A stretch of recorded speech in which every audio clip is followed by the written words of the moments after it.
गोटे कप सुजी आउ आलू रे जदि आपण माने एमतिका टेस्टी आउ हेल्दी जलखिया घरे बनैकी रेडी करि परिबे तेबे छुआ माने आउ केबे भी पिज्जा बर्गर बरा सिंगड़ा चॉप पियाजी खाइबा पई जिद्दी करिवे नाही आ खुशी खुशी रे पूरा टिफिन फिनिश करि नेबे। ସେଥିପାଇଁ ପ୍ରଥମେ ଗୋଟେ କଡ଼େଇ ଗରମ କରି ସେଥିରେ 1.5 କପ୍ ଦେଇଦେବା ପାଣି। ପାଣି ମାପିବା ପାଇଁ ଯେକୌଣସି ଗୋଟେ ମେଜରିଂ କପ୍ କିମ୍ବା ଗିନାଟେ ସେଟ୍ କରି ନିଅନ୍ତୁ। ଆଉ ସେଇ ପାଣିରେ 2 ପିଞ୍ଚ ଲୁଣ ବା ସ୍ୱାଦ ଅନୁଯାୟୀ ଲୁଣ ଦେଇକି ତାକୁ ଟିକେ ଭଲ ଭାବରେ ମିଶେଇ ନବା। ଆଉ ତା ସହିତ ଜନ୍ତୁଣି ଯେମିତି କଡ଼େଇର ତଳ ବେସରେ ଲାଗିବ ନାହିଁ ସେଥିପାଇଁ 1 ଚାମଚ ପାଖାପାଖି ତେଲ ଦେଇକି ତାକୁ ପୁଣି ଥରେ ଭଲ ଭାବରେ ମିଶେଇ ନବା। ଆଉ ପାଣିକୁ ଏମିତି ଟକମକ ହେଇକି ଫୁଟିବା ପାଇଁ ଛାଡ଼ିଦବା। ପାଣି ଏମିତି ଟକମକିକି ଫୁଟିଯିବା ପରେ ଗ୍ୟାସର ଫ୍ଲେମ୍‌କୁ ଏକଦମ ଲୋ ଫ୍ଲେମ୍‌ରେ ରଖିବା। ଆଉ 1.5 କପ୍ ପାଣି ପାଇଁ ନେବା 1 କପ୍ ସୁଜି। ସୁଜିକୁ ଏମିତି ଗୋଟେ ହାତରେ ଢାଳି ଚାଲିଥିବା ଆଉ ଆର ହାତରେ ତାକୁ ଲଗାତାର ଏମିତି ଗୋଳେଇ ଚାଲିଥିବା। ଧ୍ୟାନ ରଖିବେ ଗ୍ୟାସର ଫ୍ଲେମ୍‌କୁ ଲୋ ଫ୍ଲେମ୍‌ରେ ରଖିକି ହିଁ ଏ ପ୍ରୋସେସଟି କରିବେ, ଯାହାଦ୍ୱାରା କି ସୁଜିରେ ବିଣ୍ଡା ପଡ଼ିବ ନାହିଁ ବା ଲମ୍ପସ୍ ଆସିବ ନାହିଁ। ସୁଜିକୁ ସେତେ ପର୍ଯ୍ୟନ୍ତ ଜନ୍ତି ନେବେ ଯେତେ ପର୍ଯ୍ୟନ୍ତ କି ସେଟା ଗୋଟେ ଡୋ ଫର୍ମକୁ ନ ଆସିଛି, ମାନେ ଏମିତି କଡ଼େଇର ତଳ ବେସକୁ ନ ଛାଡ଼ିଛି। ବର୍ତ୍ତମାନ ଆମ ଜନ୍ତୁଣି ବିଲକୁଲ ପ୍ରସ୍ତୁତ ହେଇଗଲାଣି। ତ ଏବେ ଆକୁ ଆମେ ଥଣ୍ଡା ହେବା ପାଇଁ ଛାଡ଼ିଦେବା। ସେତେ ସମୟ ଭିତରେ କ'ଣ କରିବା ନା ଆଉ ଗୋଟେ କଡ଼େଇ ବା ପ୍ୟାନ୍‌ଟେ ଗରମ କରି ନେବା। ଆଉ ସେଥିରେ ଗୋଟେ ଛୋଟ ଚାମଚ ଦେଇଦେବା ତେଲ। ତେଲ ଭଲ ଭାବରେ ଗରମ ହେଇଯିବା ପରେ ସେଥିରେ ଅଧ ଛୋଟ ଚାମଚ ଦେଇଦେବା ଗୋଟା ଜିରା। ଆଉ ଜିରା ଟିକେ ଫୁଟିଯିବା ପରେ ସେଥିରେ ଦେଇଦେବା ଅଳ୍ପ କିଛି ବୁଟ ଡାଲି ଆଉ କିଛି ଦେଇଦେବା ଚିନାବାଦାମ। ଆଉ ଭଲ ଫ୍ଲେଭର ଆସିବା ପାଇଁ ଏଠି ମୁଁ କିଛି ଭୃଷଙ୍ଗ ପତ୍ର ଦେଇକି ଏଇ ସବୁ ଜିନିଷକୁ ହାଲକା ଟିକେ ଭାଜି ନେବା। ତାପରେ ଏଇ ଛୁଙ୍କରେ ଆମେ ଏଠି ମିଡିୟମ ସାଇଜର 5ଟା ଆଳୁକୁ ଦେଇଦେବା, ମାନେ ସିଝା ଆଳୁକୁ ଦେଇଦେବେ। ଆଉ ସେ ଆଳୁ ଉପରେ ଦେଇଦେବା ଆମେ ଅଳ୍ପ ଟିକେ ହଳଦୀ ଗୁଣ୍ଡ, ତା ସହିତ ଅଧ ଛୋଟ ଚାମଚ ଲୁଣ ବା ସ୍ୱାଦ ଅନୁଯାୟୀ ଲୁଣ, ଗୋଟେ ପିଞ୍ଚ ଦେଇଦେବା ଲଙ୍କା ଗୁଣ୍ଡ। ତାପରେ ପଟାଟୋ ମ୍ୟାସର ସାହାଯ୍ୟରେ এই ଆଳୁକୁ ଆମେ ମ୍ୟାସ୍ କରି ନେବା ବା ଚକଟି ନେବା। ଆପଣ ଚାହିଁଲେ ଆଳୁକୁ ଡାଇରେକ୍ଟ ହାତରେ ଚକଟିକି ବି ଦେଇପାରିବେ। ତ ଏଠି ଦେଖନ୍ତୁ ଆଳୁକୁ ମୁଁ ଭଲ ଭାବରେ ମ୍ୟାସ୍ କରି ନେଇଛି। ଏବେ କ'ଣ କରିବା ନା ମିଡିୟମ ଫ୍ଲେମ୍‌ରେ এই ଆଳୁକୁ ଆମେ ମସଲା ସହିତ 1ରୁ 2 ମିନିଟ୍ ପର୍ଯ୍ୟନ୍ତ ଭଲ ଭାବରେ କଷି ନେବା। ଆପଣ ଚାହିଁଲେ এই ଆଳୁ ଷ୍ଟଫିଂରେ ଚାଟ୍ ମସଲା କିମ୍ବା ଗରମ ମସଲା ବି ଦେଇପାରିବେ, କିନ୍ତୁ ଆଜି ମୁଁ ବିନା ପିଆଜ ରସୁଣ ଏବଂ ବହୁତ ସିମ୍ପଲି ମସଲାରେ ୟାକୁ ବନେଇକି ରେଡ଼ି କରିବି। ଆଳୁ ଷ୍ଟଫିଂ ରେଡ଼ି ହେଇଯିବା ପରେ ୟାକୁ ଥଣ୍ଡା ହେବା ପାଇଁ ଛାଡ଼ିଦେବା। ସେତେ ସମୟ ଭିତରେ ଏପଟେ ଆମେ ସୁଜିକୁ ଚେକ୍ କରି ନେବା। ସୁଜିକୁ ଆମେ ଥଣ୍ଡା ହେବା ପାଇଁ ଛାଡ଼ିଥିଲେ ସୁଜି ଆମର ହାଲକା ହାଲକା ଥଣ୍ଡା ହେଇଗଲାଣି। ସୁଜିକୁ ପୁରା ଥଣ୍ଡା କରିଦେବେ ନାହିଁ। ନଖ ଉଷୁମ ଥିବା ସମୟରେ ଏମିତି ଚକଟିକି ତାକୁ ଚିକଣ କରିନେବେ। ନଖ ଉଷୁମ ମାନେ ଆପଣଙ୍କ ହାତରେ ଛୁଇଁ ହେଲା ଭଳି ଗରମ ଯେତେବେଳେ ଥିବ ସେତେବେଳେ ଯାଇକି ୟାକୁ ଚକଟିକି ଚିକଣ କରିନେବେ। ତାପରେ ଆମେ କ'ଣ କରିବା ନା ଏଥିରେ ଆମେ ଗୁଳା ବନେଇବା ଷ୍ଟାର୍ଟ କରିବା। ଯେଉଁ ସାଇଜରେ ଆପଣ ଜଳଖିଆ ବନେଇବେ ସେଇ ସାଇଜର ଡୋକୁ ହାତରେ ନେଇକି ତାକୁ ଗୁଳା ବନେଇବା ଷ୍ଟାର୍ଟ କରିବେ। ଏଠି ମୁଁ ମିଡିୟମ ସାଇଜର ଜଳଖିଆ ବନେଇବି, ସେଥିପାଇଁ ମିଡିୟମ ସାଇଜର ଡୋକୁ ହାତରେ ନେଇ ତାକୁ ଏମିତି ଗୋଲ କରିସାରିବା ପରେ ଏମିତି ଟିକେ ଫ୍ଲାଟ୍ କରିକି ଗିନା ଟାଇପ୍‌ର ସେପ୍ ଦେଇଦେବା।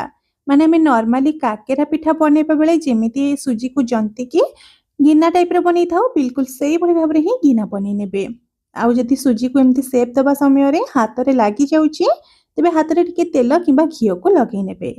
ତାପରେ ଆମେ କ'ଣ କରିବା ନା ଯେଉଁ ଆଳୁ ପୁର ବନେଇଥିଲେ ତାକୁ ଏମିତି ଗୋଲ କରିକି ମଝିରେ ଦେଇଦେବା।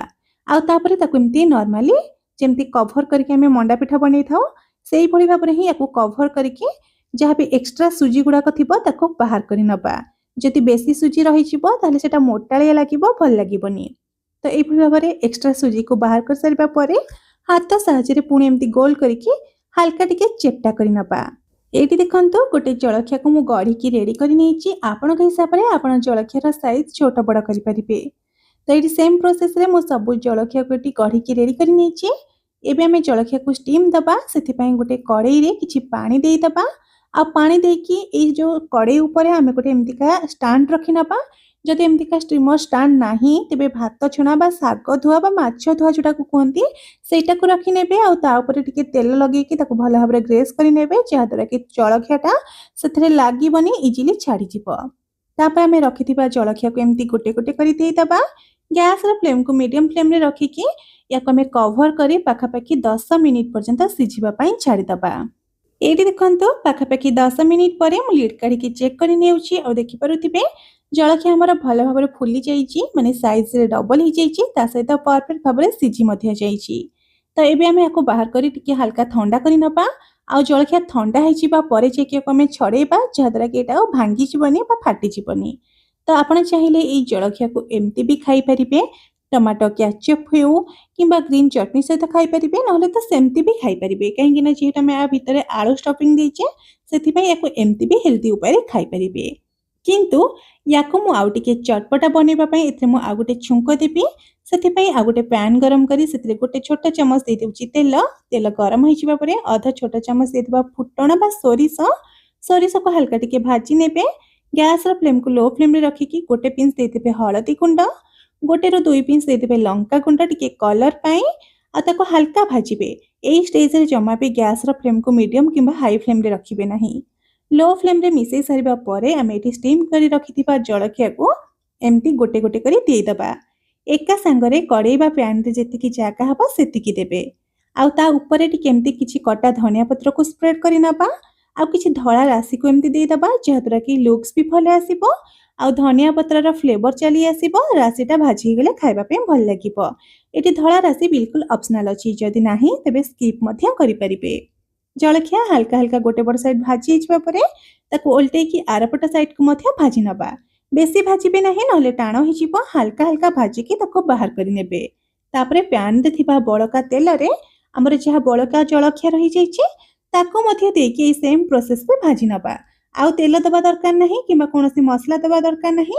ବାସ୍ ସେଇ ତେଲ ମସଲାରେ ହିଁ ଏପଟ ସେପଟ କରିକି ଭାଜି ନେବେ। ତ ଏଇ ସେମ୍ ପ୍ରୋସେସ୍‌ରେ ମୁଁ ସବୁ ଜଳଖିଆକୁ ଭାଜିକି ରେଡି କରି ନେଇଛି।